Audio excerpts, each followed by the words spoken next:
మాంసం విక్రయాన్ని నిషేధిస్తూ ప్రభుత్వం తీసుకున్న నిర్ణయాన్ని బాంబే హైకోర్టు తప్పుపట్టింది. నిషేధం సరికాదన్న కోర్టు గతంలో కూడా ఈ ప్రయత్నం విఫలమైందని కామెంట్ చేసింది. దీనిపై చర్చ జరుగుతోంది. ప్రస్తుతం జన విజ్ఞాన వేదిక రమేష్ గారు, మీ అభిప్రాయం ఏంటి? అలాగే విశ్వ హిందూ పరిషత్ తరఫున శశిధర్ గారు వచ్చారు. అంతిమంగా ఇతర రాష్ట్రాల్లో కొనసాగుతున్న నిషేధంపై మీ అభిప్రాయం ఏంటి? ఏం జరగబోతోందని మీరు తీర్పు చెప్తారు? ఏ రాష్ట్రంలో అయినా ప్రజలు ఎన్నుకున్న ప్రభుత్వాలు ఒక మత విశ్వాసాలను ఇంకొక మతం మీద రుద్దడానికి, మేము ప్రజలు ఎన్నుకున్నారనే ఉద్దేశంతో రుద్దడానికి లేదు. రెండోది, రాజ్యాంగబద్ధంగా ప్రతి మతానికి లేదా మతాన్ని నమ్మని వాళ్ళకి కూడా వాళ్ళ నమ్మకాలని కానీ వాళ్ళ పద్ధతుల్ని కానీ పాటించే స్వేచ్ఛ హక్కు ఉంది. దాన్ని హరించడానికి ఎట్టి పరిస్థితుల్లో ఏ ప్రభుత్వం కూడా రాజ్యాంగ స్ఫూర్తికి విరుద్ధంగా వ్యవహరించడానికి లేదు. అంటే అదే ఈ రోజు కోర్టు ప్రశ్నించినా, కోర్టు చెప్పినా, ఇంకొకరు స్థానికంగా ఎవరైతే ఎక్కువ సంఖ్యలో ఉంటారో వారి మనోభావాలు అది ఎవరు చేసినా సరైనది కాదండి. అది ఎవరు చేసినా సరైనది కాదు. ఇంతకుముందు వారు ఒక వాదన చెప్పారు.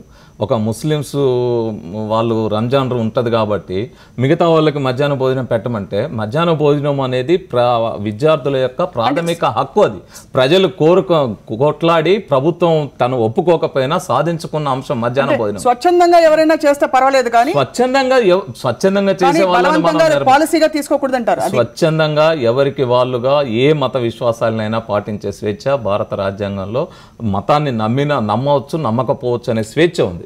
కానీ ప్రభుత్వాలు కొన్ని విశ్వాసాలని ప్రజలందరి మీద, ఒక మతం లేదా ఒక ప్రాంతం యొక్క విశ్వాసాలని ప్రజలందరి మీద రుద్దడం అనేది ఏదైతే ఉందో అది సరైన పద్ధతి కాదు. ఎప్పటికి కూడా ఆ రకంగా నిర్ణయాల్ని రుద్దడం అనేది, ఇప్పుడు ఒక మతం ఉంది, నేను సంఘీభావం చెప్పాలి అనేది నాకు వ్యక్తిగతంగా నాకు రావాల్సిన ఆలోచన. నేను సంఘీభావం ఏ రకంగా చెప్పాలో నేను నిర్ణయించుకుంటాను. అంతేగాని ఇదే పద్ధతిలో ఉండాలని ప్రభుత్వాలు నా తినే తిండిలో లేదా నేను వేసుకునే డ్రెస్లో, నేను నా సంస్కృతిలో, నా జీవన విధానంలో ప్రభుత్వాలు జోక్యం చేసుకోవడం అనేది సరైనది కాదంటారు. శశిధర్ గారు కన్క్లూడ్ చేస్తూ ఇతర రాష్ట్రాల్లో కూడా ఇలా కోర్టు మొట్టికాయలు వేస్తే మంచిదని మీరు అనుకుంటున్నారా? మేము మొట్టమొదటిగా చెప్తా ఉన్నాం, ఏదైతే మహారాష్ట్ర ప్రభుత్వం ప్రత్యేకంగా గోహత్య నిషేధ చట్టం విషయంలో ఒకటి ఏదైతే స్ట్రిక్ట్గా ఉందో దాని నుంచి స్ఫూర్తి పొంది ఈ దేశంలో ఉన్నటువంటి అన్ని రాష్ట్రాలు కూడా ఆ రకమైనటువంటి చట్టాలను తేవాల్సి అవసరం ఉంది. రెండవ విషయము, అందరం కూడా ఈ దేశంలో ఒకరి విశ్వాసాలను ఒకరు గౌరవించుకోవాలి. కాబట్టి ఏదైతే ఇవాళ హిందువుల మనోభావాలను ప్రభుత్వాలు గౌరవిస్తున్నాయి, ప్రభుత్వాలు ఎక్కడి నుంచి బయట నుంచి కాదు పనిచేస్తుంది, ఇక్కడ ఉన్నటువంటి ప్రజల గురించే ఎన్నుకోబడ్డ ప్రభుత్వాలు. అక్కడ హిందువుల మనోభావాలు గౌరవిస్తున్నారు, మైనార్టీ ముస్లింల మనోభావాలు గౌరవిస్తున్నారు, క్రైస్తవుల జైనులు కూడా ఈ దేశం లోపల ఉన్నటువంటి ఒక సనాతనమైన ఆచారానికి సంబంధించి వాళ్ళ మనోభావాలను గౌరవిస్తే తప్పేందనేది ఇక్కడ ప్రశ్న. ఇంకోటి, మీరు పదే కోర్టు అంటున్నారు, కోర్టు తీర్పుల్లో కూడా అనేక తీర్పులు మళ్ళీ సవరించుకున్నటువంటి సందర్భాలు ఉంటాయి. కాబట్టి ఇప్పుడు సింగిల్ బెంచ్ ఇచ్చిన జడ్జిమెంట్ డబుల్ బెంచ్ ఇంకొక అభిప్రాయం వ్యక్తం చేయొచ్చు. కాబట్టి ఇవాళ మహారాష్ట్ర ప్రభుత్వం తీసుకున్నటువంటి నిర్ణయం ఏదైతే ఉందో స్వాగతించదగ్గ నిర్ణయము. వాళ్ళ విశ్వాసాలను గౌరవిస్తూ 2 రోజులు మాంసం తినకపోతే ఏం చనిపోరు జనాలు. ఆగస్టు 15 రోజు బ్యాన్ ఉంది, జనవరి 26 రోజు ఉన్నది, గాంధీ జయంతి రోజు ఉన్నది. జైనులకు కూడా వాళ్ళ పర్వదినం గౌరవిద్దాం, తప్పేముంది? తప్పకుండా అన్ని పండుగలను అలా గౌరవించుకుంటూ డెఫినెట్ గా అందరినీ కలుపుకోవాలని మీరు అంటున్నారు. కానీ ఒకళ్ళని దృష్టిలో పెట్టుకుని సెక్యులర్ కంట్రీలో ఇటువంటి అంటే మతపరమైన అంశం ఇది కాదని మీరు ఎంత వాదించినా కూడా ఖచ్చితంగా ముడిపడి ఉందని రమేష్ గారు మతం గురించే కదా మాట్లాడింది. ఒక మతం, ఇప్పుడు జైన మతం గురించే మాట్లాడారు.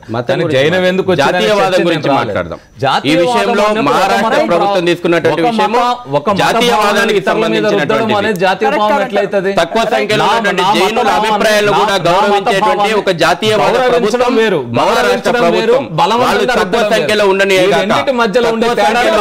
ప్రజలను అభిప్రాయాలను కూడా గౌరవించేటువంటి మహారాష్ట్ర ప్రభుత్వం. ప్రభుత్వాలు ప్రతి రాష్ట్రంలో రావాలా. ధన్యవాదాలు. అలాగే రమేష్ గారు ధన్యవాదాలు ఈ రోజు మా సాక్షి స్టూడియోస్కి వచ్చినందుకు. ఇక కమింగ్ అప్ మా టాప్ స్టోరీ 2, కల్తీ కల్లుపై సర్కార్ కొరడా జుళిపించింది. అయితే కల్తీ కల్లుకు అలవాటు పడ్డ ప్రాణాలు ఒక్కసారిగా డోసు తగ్గేసరికి విచిత్రంగా ప్రవర్తిస్తున్నారు. నిజామాబాద్ జిల్లాలో కల్లులో కల్తీ డోసు తగ్గించడంతో ఆసుపత్రి పాలైన వీరి పరిస్థితి ఇదిగో మీరే చూడండి.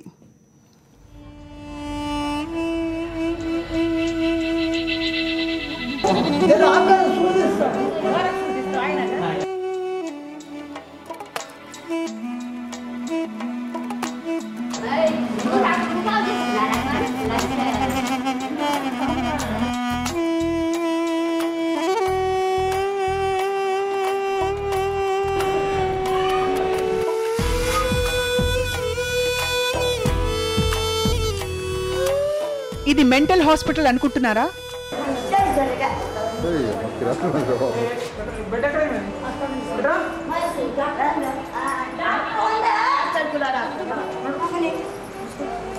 కాదు, ఈ ఆసుపత్రిలో ఉన్న వీరు పిచ్చోళ్ళు అంతకన్నా కాదు.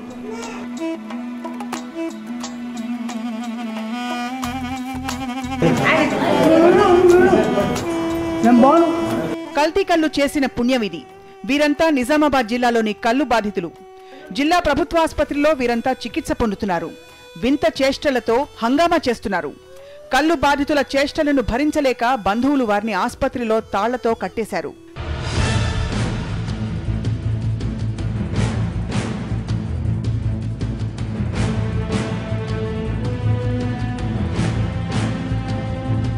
కల్తీ కల్లును అరికట్టే లక్ష్యంతో ఇటీవల ఆబ్కారీ శాఖ అధికారులు రంగంలోకి దిగారు. వారం రోజుల నుంచి కల్లు దుకాణాలపై టాస్క్ ఫోర్స్ అధికారులు దాడులు నిర్వహిస్తున్నారు. దీంతో కల్లు తయారీలో మత్తు పదార్థాల వాడకాన్ని వ్యాపారులు తగ్గించారు. ఇదే వారి పాలిట శాపమైంది. ఇన్నాళ్లు ఎక్కువ మత్తు వాడిన కల్లుకు అలవాటు పడ్డారు.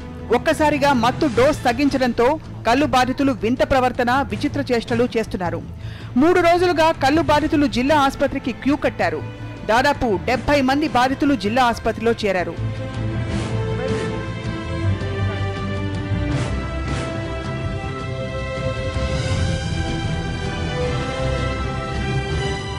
మూర్ఛ రావడం, నిద్ర లేకపోవడం, వింతగా అరవడం, పిచ్చి పిచ్చిగా మాట్లాడడం చేస్తున్నారు కల్లు బాధితులు.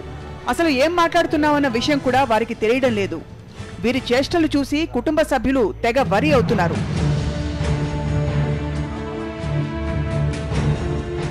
కొందరు తమ వారిని స్థానిక ఆసుపత్రులకు తీసుకెళ్లి వైద్యం చేయిస్తున్నారు. మరికొందరు జిల్లా కేంద్రంలోని ప్రభుత్వ ఆసుపత్రికి తీసుకొస్తున్నారు. కల్లు డిపోల్లో తయారయ్యే కల్లులో డైజోఫామ్, క్లోరోఫామ్ వంటి మత్తు పదార్థాలు పరిమితికి మించి వాడతారు. అధికారుల దాడుల నేపథ్యంలో ఇప్పుడు మత్తు పదార్థాల వాడకాన్ని తగ్గించారు. దీంతో ఈ ప్రభావం రోజూ కల్లు తాగే వారిపై చూపుతోంది. కల్తీ కల్లుకు అలవాటు పడి నిత్యం ఆ డోస్ సేవించకపోతే కూడా ఇలాంటి పరిస్థితులు తలెత్తుతాయని వైద్యులు స్పష్టం చేస్తున్నారు. ఈ తరహా అవలక్షణాలతో చివరికి మరణించే ప్రమాదం ఉందని చెబుతున్నారు. ఒక్కటేసారి బంద్ చేయడం వల్ల ఆ తాగే వాళ్ళ లోపల ఆ మత్తు, ఆ కిక్కు రావడం లేదు. సో ఆ మత్తు, ఆ కిక్కు రాలేకపోవడం వల్ల వాళ్ళ ప్రవర్తనలో విపరీతమైన అవలక్షణాలతో వస్తున్నారు. ఎందుకంటే ఇది ఆల్కహాల్ లేక టాడీ విట్రాల్ సిండ్రోమ్ అంటారు. అందులో ఉన్న మత్తు పదార్థాలకు మెదడు బానిసైపోయిన తర్వాత అది ఒకటేసారి బంద్ అయిపోయిన తర్వాత ఇప్పుడు రోజు మనం అన్నం తినే టైం తినలేదనుకోండి, చక్కెర వచ్చి పడిపోయినట్టు మనకు ఒకటేసారి ఆ మత్తు దొరకపోవడం వల్ల ఆ రకంగా ప్రవర్తించడం అనేది జరుగుతుంది. మత్తును ఒక్కసారిగా మానేయడం వల్ల ఇలాంటి సమస్యలు వస్తాయని డాక్టర్లు చెబుతున్నారు. క్రమక్రమంగా తగ్గిస్తే సమస్య ఉండదని సూచిస్తున్నారు. సాక్షి న్యూస్, నిజామాబాద్ జిల్లా. రైట్. ఆబ్కారీ శాఖ అధికారులకు ఒక్కసారిగా ప్రజల ప్రాణాలు, ఆరోగ్యాల పట్ల ప్రేమ పొంగిపోతోందా, ఆందోళన పెరిగిపోతోందా? కాదు అంటున్నారు బాలయ్య గౌడ్ గారు. జిల్లా గౌడ్ సంఘం నాయకులు నిజామాబాద్ నుండి లైవ్లో జాయిన్ అవుతున్నారు. అలాగే ఇండన్ నాగేశ్వరరావు గారు TRS district youth president join అవుతున్నారు వరంగల్ నుండి. వీరిద్దరితో మాట్లాడబోతున్నాం ఈ అంశంపై. Stay tuned. తిరిగి వస్తాం, ఎక్కడికి వెళ్ళకండి.